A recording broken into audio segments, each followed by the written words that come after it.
హరి ఓం. సభాయే నమః. మీరు ఇప్పటిదాకా సువర్చల సహిత ఆంజనేయ స్వామి వారి కళ్యాణ మహోత్సవం చూశారు. హనుమ గురించి ఒక మాట చెప్తారు పెద్దలు. వైశాఖమాసి కృష్ణాయాం దశమ్యాం మందవాసరే పూర్వాభాద్రా ప్రభూతాయ మంగళం శ్రీ హనుమతే. ఆయన వైశాఖ మాసంలో కృష్ణపక్షంలో దశమి తిథి నాడు స్థిరవారం నాడు పూర్వాభాద్రా నక్షత్రంలో ఆవిర్భవించినటువంటి స్వరూపం. మనం మిగిలినటువంటి దేవతలకి చేసే కళ్యాణానికి హనుమకి చేసే కళ్యాణానికి ఒక ప్రధానమైనటువంటి వ్యత్యాసం ఉంటుంది. ఏమిటి ఆ వ్యత్యాసం అంటే, ఆయన ప్రజాపత్యర్థం వివాహం చేసుకున్నవారు కారు. ఎందుకంటే వాళ్ళిద్దరికీ మధ్య ఒక ఒడంబడిక ఉంది. కామము లేనటువంటి వాణ్ణి, స్త్రీని చూసి ఇంద్రియములు చెలించని వాణ్ణి వివాహం చేసుకుంటాను అని సువర్చల ప్రతిజ్ఞ చేసింది. యజ్ఞయాగాది క్రతువులు చెయ్యడానికి భార్య పక్కన లేకపోతే అధికారం ఉండదు కనుక సాంసారిక జీవితమును అపేక్షించకుండా మాతృత్వమును కోరనటువంటి ఆడది కేవలం భర్తని ధర్మంలో అనుగమించడానికి సిద్ధపడేటటువంటి స్త్రీని వివాహం చేసుకుంటానని హనుమ ప్రతిజ్ఞ చేశారు. వీళ్ళిద్దరికీ సరిపోతుంది కాబట్టి సువర్చలని హనుమకిచ్చి వివాహం చేశారు. దీన్ని కళ్యాణం అంటారు. కళ్యాణం వేరు, వివాహం వేరు. మంత్రభాగాన్ని ఒకలాగే సమన్వయం చేసినా వివాహానికి అర్థం వేరుగా ఉంటుంది, కళ్యాణానికి అర్థం వేరుగా ఉంటుంది. కళ్యాణాన్ని వివాహంగా అర్థం చేసుకోకూడదు ఎప్పుడు. ఎందుచేత అంటే కళ్యాణము జీవబ్రహ్మైక్య సిద్ధి, వివాహము ప్రజాపత్యర్థం అంటే సంతానాన్ని పొందడం కోసం వివాహం చేసుకుంటారు. నేను ఒకప్పుడు చేసుకున్నది వివాహం, ప్రతి సంవత్సరం నేను వివాహం చేసుకోవాలి అని ఎన్నడూ కోరుకోకూడదు, అది అమంగళకరం. జీవితంలో ఒక్కసారే వివాహం. కానీ ఈశ్వరుడికి ఎప్పుడూ ప్రతి సంవత్సరం ప్రతిరోజు ఒక రోజులో అనేక పర్యాయాలు కూడా చెయ్యొచ్చు. కానీ అది వివాహం అనరు, దాన్ని కళ్యాణం అంటారు. ఎవరికి కళ్యాణం? ఆయనకి కాదు, చేసి మనకి కళ్యాణం. అందుకే కళ్యాణము అంటే జీవుడు బ్రహ్మముతో ఐక్యమైతే అద్వైత సిద్ధి కలిగితే దానికి కళ్యాణం అని పేరు. ఇప్పటి వరకు విడిపోయి నేను వేరుగా ఉన్నాను, జీవుణ్ణి అనుకున్నవాడు నేను బ్రహ్మమే అన్న జ్ఞానము కలిగితే కళ్యాణము సిద్ధించింది అంటారు. అటువంటి జ్ఞాన ఆవిర్భావము కొరకు కళ్యాణం చేస్తారు. అటువంటి జ్ఞానమే కలిగితే దాని ముందు ఇంకా ఐహికమైనటువంటి కోరికలు తీరడం పెద్ద విశేషం కాదు. అందుకే వివాహం చేసుకుంటే అక్షతలు వేస్తారు, కళ్యాణం చేస్తే తలంబ్రాలని అక్షతలుగా గ్రహిస్తారు. ఇది తేడా. నేను వివాహం చేసుకున్నాను అనుకోండి, వివాహానికి వచ్చిన వాళ్ళందరూ అప్పుడు నాకు వేశారు అక్షతలు. ఇప్పుడు హనుమకి కళ్యాణం అయిందనుకోండి, మీరు నేను లేచి సుముహూర్తానికి అక్షతలు వెయ్యాం. ఆయన తలంబ్రాలు పోసుకున్నటువంటి బియ్యాన్ని మనం అక్షతలుగా గ్రహించి తల మీద వేసుకుంటాం. అంటే ఆయన తలమించి సువర్చల శిరస్సు మించి జారినటువంటి బియ్యం ఏమున్నాయో అవి మనకి సకల కామ్యార్థ సిద్ధిని ఇవ్వగలవు. వాటిని మన తల మీద ధరిస్తే ఇప్పటి వరకు ఏ సమస్యలు ఉన్నాయో ఆ సమస్యలకి పరిష్కారం మళ్ళీ ఇక్కడే ప్రచోదనం అవ్వాలి, ఇక్కడే పుట్టాలి బుద్ధిలో. ఇక్కడ పుట్టి ప్రతిబంధకం విరిగిపోయేటట్టుగా ఆలోచించగలిగినటువంటి ప్రజ్ఞ పెరుగుతుంది. అందుకని ఆ కళ్యాణాక్షతలను తల మీద ధరిస్తాం. మిగిలిన దేవతల కళ్యాణంలో ఏ దేవత ఏ స్వరూపంలో ఉందో ఆ స్వరూపంలోనే ఉండిపోతారు ఎప్పటికీ. కానీ హనుమ అలా కాదు. ఆయన భవిష్యత్ చతురాననాయ నమః అని ఆయనకు ఒక బిరుదు. ఆయన రాబో కాలంలో, రాబో యుగంలో ఆయనే బ్రహ్మగారు అవుతారు. అంతటి గొప్ప స్థితి ఆయనకి ఎక్కడి నుంచి వచ్చింది అని అడిగారు. కేవలం ఆయనకు ఒక లౌల్యం ఉంది. లౌల్యము అంటే ఒక దురల్వాటు ఉన్నవాడు ఆ దురల్వాటు యొక్క పేరు ఎత్తేటప్పటికీ తనని తాను ఎలా నిగ్రహించుకోలేడో హనుమకి కూడా ఒక వ్యసనం ఉంది. ఆయన ఆ పేరు ఎత్తితే ఆగలేరు. ఏమిటి ఆ వ్యసనము అంటే రామకథాలోలాయ నమః.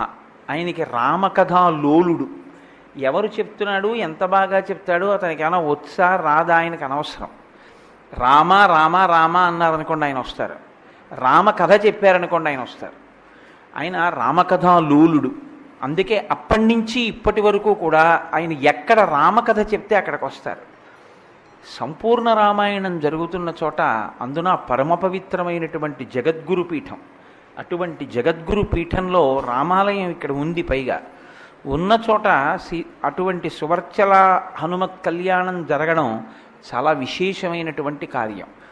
మీకు శ్రీరామాయణం మొత్తం మీద గొప్ప విషయం ఏమిటంటే అందరూ రాముడి చేత కృతజ్ఞత పొందిన వాళ్ళే.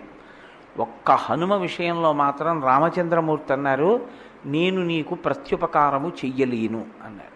మదంగే జీర్ణతాం యాతు యత్తయోపకృతం కపేహి నరహ ప్రత్యుపకారాణం ఆపత్సాయాతి పాత్రతాం అన్నారు.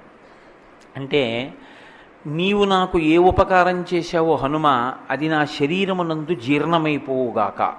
ఎందుచేత అంటే నరహ ప్రత్యుపకారాణం, ఎప్పుడూ కూడా ప్రత్యుపకారాన్ని అపేక్షించే స్థితి ఎప్పుడు వస్తుందంటే మళ్ళీ మనకి కూడా అవతలవాడికి ఎటువంటి ఉపకారం చేశామో అటువంటి ఉపకారం మనం పొందవలసిన స్థితి వస్తే. రాముడికి ఆపద వస్తే ఉపకారం చేశారు హనుమ. ఇప్పుడు రాముడు హనుమకి ఉపకారం చేయాలంటే హనుమకి ఆపద రావాలి, హనుమకి ఆపద రాదు. కాబట్టి రాముడంతటి వాడు ఏమన్నాడంటే నరహ ప్రత్యుపకారాణం ఆపత్సాయాతి పాత్రతాం, నేను నీకు ఆపద రావాలని కోరను, నీకు ఆపద రాదు కూడా. కాబట్టి నేను నీకు ప్రత్యుపకారము చెయ్యలేను. కాబట్టి ఏం చెయ్యగలను, నీవు చేసిన ఉపకారము నా శరీరమునందు జీర్ణమైపోవుగాక అన్నాడు. అంత గొప్ప స్థితిని పొందినటువంటి మహానుభావుడైన, ఎంత గొప్ప స్థితిని పొందారో అంత వినయం ఉన్నవారు, ఎంత వినయం ఉన్నవారో అంతటి మహాపాండిత్యం ఉన్నవారు. శౌచానికి సంప్రదాయానికి హనుమ పెట్టింది పేరు. ఆయనకి తెలుసున్నట్లు శాస్త్రం ఇంకెవరికీ తెలియదు. ఆయన ఆచరణ కూడా అంత గొప్పగా ఉంటుంది హనుమది.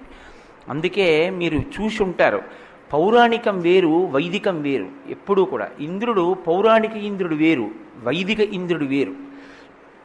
అందుకే వేద భాగాన్ని అనుసంధానం చేస్తూ కళ్యాణం చేసేటప్పుడు చెప్పేటటువంటి ప్రవర ఏదుంటుందో అందులో మీరు ఆయన యొక్క యథార్థ స్వరూపం గోచరం అవుతుంది. ఇవాళ ఆయనకి కళ్యాణం చేసేటప్పుడు ఏమని చెప్పారు ప్రవరలో? ఏదో పింగాక్ష శర్మన పౌత్రుడు, పింగాక్షుడు అనబడేటటువంటి శర్మగారి యొక్క పౌత్రుడు. చివర శర్మ పదం వేస్తున్నారంటే అర్థం ఏమిటి? ఆయన బ్రాహ్మణుడు అని. బ్రాహ్మణుడు సంప్రదాయ నిష్ఠాగరిష్ఠుడు, ఆచారం బాగా పట్టించుకునేటటువంటి లక్షణం ఉన్నవాడైన. అటువంటి వాడు ఆయన బ్రాహ్మణుడు, ఆవిడ బ్రాహ్మణి.